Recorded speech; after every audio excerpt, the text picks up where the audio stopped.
ছুটির দিনে কোথায় যাব ভাবতে ভাবতেই তো ও বললো যে চলো তাহলে সবাই মিলে চায়ের ধাবাতে যাওয়া যাক। তো এখানটা কিন্তু সব বন্ধুরা মিলে চলে গেছিলাম আমরা চায়ের ধাবাতে।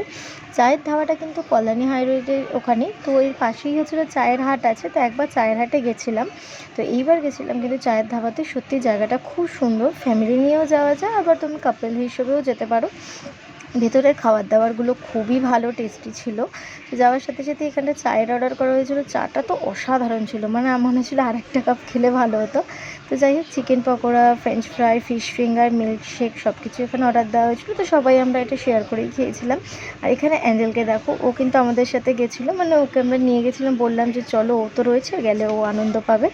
কি সুন্দর ও আমাদের কাছে থেকে গেছিলো, ওর মা বাবা যে যায়নি, একটুও কাঁদেনি, ও চুপচাপ আমাদের সাথে থেকে গেছিলো। তো এটা খুব ভালো যে ও সবার সাথে মিশে থাকে।